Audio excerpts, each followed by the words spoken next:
Hare Krishna everyone, welcome back to the reading of Dialectic, Spiritualism, Vedic View on Western Philosophy by His Divine Grace Srila A.C. Bhaktivedanta Swami Prabhupada. And this is Shravanam Diaries podcast. I'm your host Sulalita Devidasi. We're continuing chapter number 7, Kierkegaard. Disciple.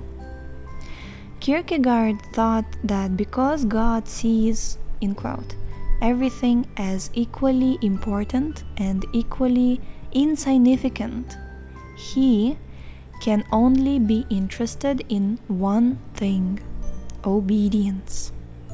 Unquote. Srila Prabhupada. Yes, and God demands that full obedience.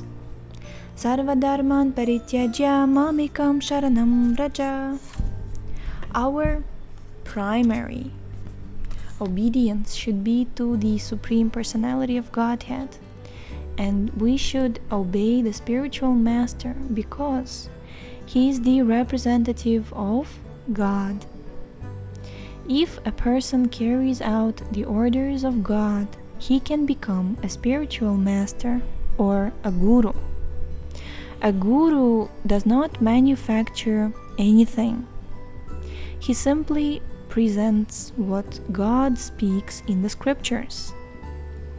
It is not that we accept just anyone's proclamations about God.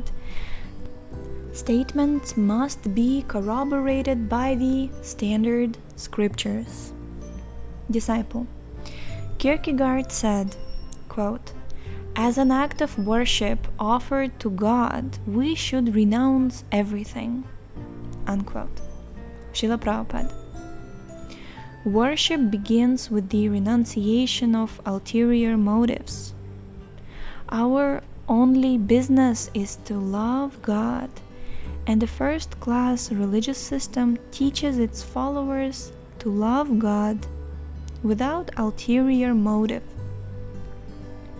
Such worship cannot be checked by material considerations. In any condition, we can love God and God will help us to love Him.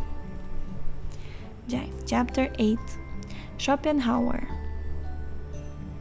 The German philosopher Arthur Schopenhauer, 1788 to 1860, took some of his ideas from the Indian Vedic literature, but many more from Buddhist writings, and he ended up espousing an atheistic and pessimistic doctrine.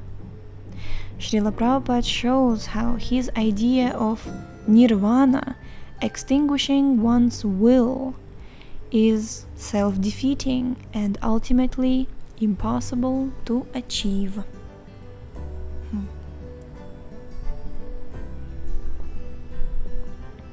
Disciple. For Schopenhauer, happiness means inactive satisfaction, nirvana, since he thought that the will to enjoy the material world is the irrational urge that brings about all suffering. He advocated the extinction of the will. In his main book, The World as Will and Idea, he wrote, the Indian Vedas and Puranas have no better simile than a dream for the actual material world, which they call the web of Maya, and they use none more frequently.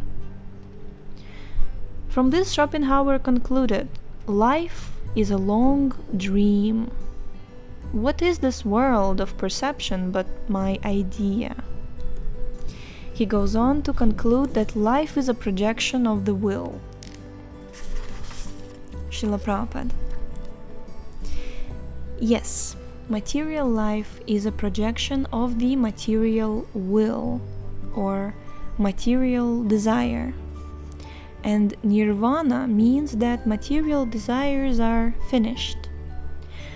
But the living entity cannot be desireless because he is an eternal spiritual being. Thus, even when he finishes his material desires, he still has spiritual desires. In the materially conditioned state, these spiritual desires are covered by material desires. But in any case, desire is the constant companion of the soul or living entity. The soul transmigrates in this material world from one body to another, and he creates desires according to the type of body he gets. God's supreme will affords the living entity various bodies so that he can fulfill his minute will, which is made up of material desires.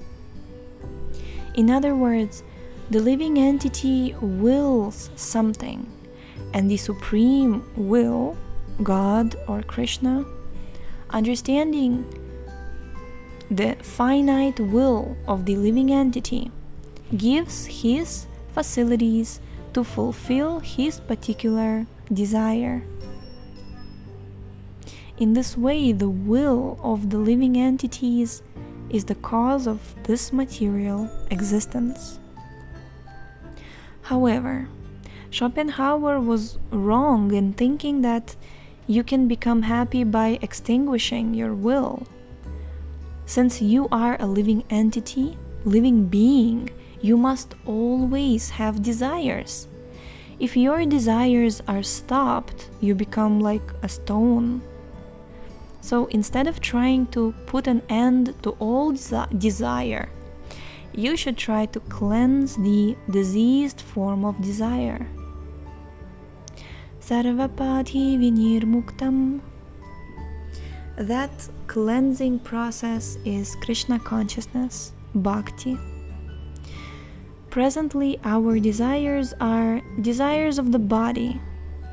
When the living entity acquires the body of an American, a European, a Chinaman, or whatever, he desires like a human being.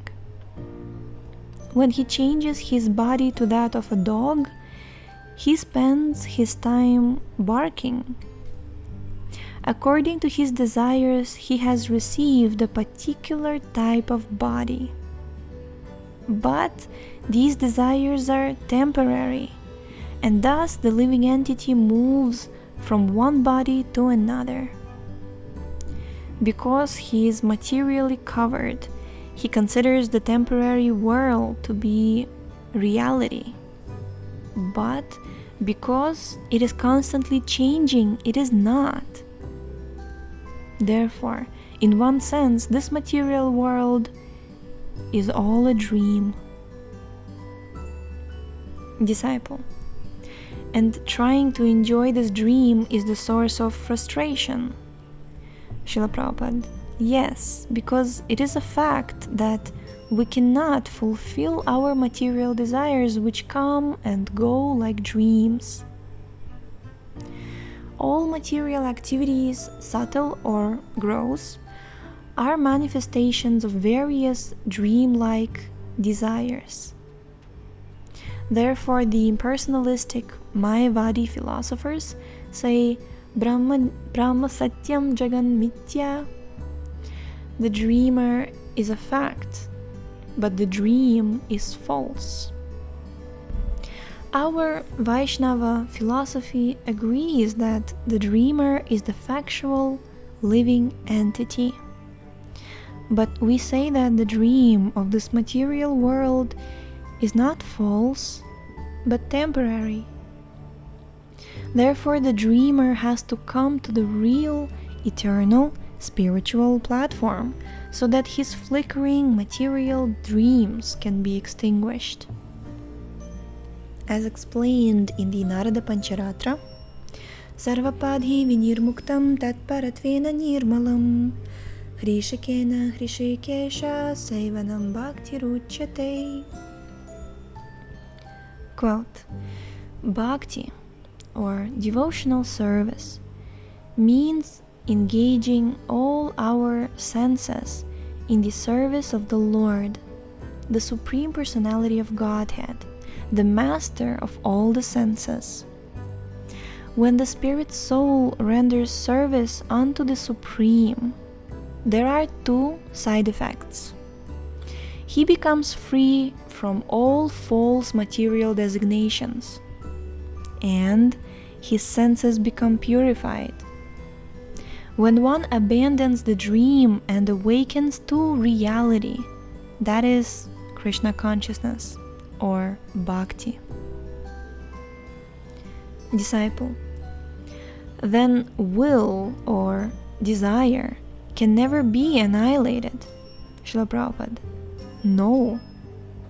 The Bhagavad Gita 3.5 states that we cannot live for a second without desires. Because we are living, we must will and desire at every moment. Disciple, what about the Buddhists? They advocate a state of desirelessness. Srila Prabhupada. They believe that if you dismantle this material body, there will no longer be desire or suffering. But this is not a fact. The fact is that you are an eternal spirit soul. You do not die after the destruction of the body. Consequently, thinking, feeling, and willing are actually carried from this body to another body in the process of transmigration. When the body dies, the living entity's will carries him away, and according to the quality of his will, he receives another body. That body may be the body of a demigod, a dog, a human, or whatever. In any case, will or desire is the carrier. Disciple, Schopenhauer was greatly influenced by some of the Vedic writings. He wrote, quote, "Every keen pleasure is an error and an illusion, for no attained wish can give lasting satisfaction. All pain rests on the absence or passing away of such illusory pleasure. Thus, both pain and pleasure arise from defective knowledge. The wise man, therefore, holds himself equally aloof from joy and sorrow, and no event disturbs his composure."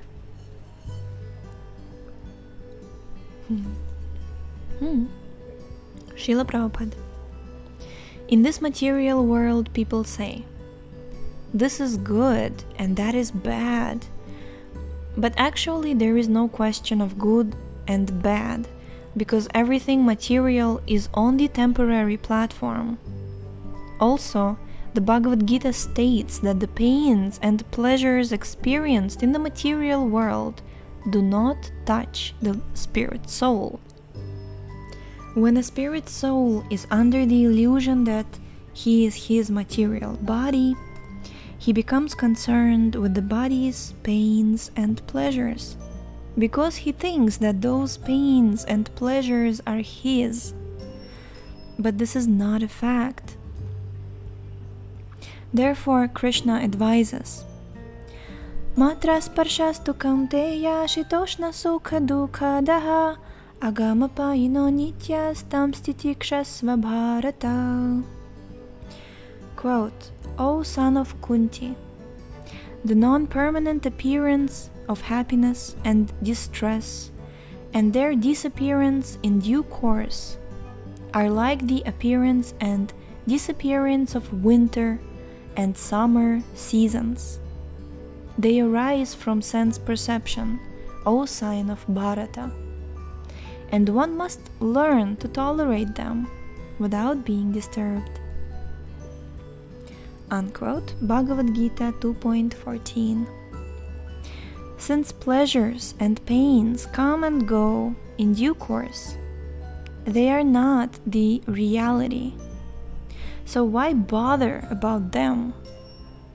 If I feel pain, let me tolerate it and go about my business of serving Krishna. Disciple. Schopenhauer saw happiness in the world as, at best, a negative state, simply a momentary suspension of suffering. Srila Prabhupada. Yes, that is explained by Chaitanya Mahaprabhu. Sometimes, when a man is to be punished, he is held under water to the point of suffocation. Then he is let up, and when he can finally breathe, he thinks, happiness at last. But then he is immersed in the water for another period of suffering. So the point is that real happiness means to be relieved of suffering permanently, not for just a few moments. Jai, we will stop at this point, especially powerful point, I feel. Everything depends on perception, really. Lately, this is kind of a hot topic for me right now. Everything depends on perception, and the more we are in touch with such incredible acharyas like Srila Prabhupada, the more our perception becomes clear and according to the reality. So, thank you so much for tuning in today. The link to this book is in the description. Please check out our website shravanamdiaries.com, where you will find the list of all the books we've read so far, episodes timeline, author's biography, and much more.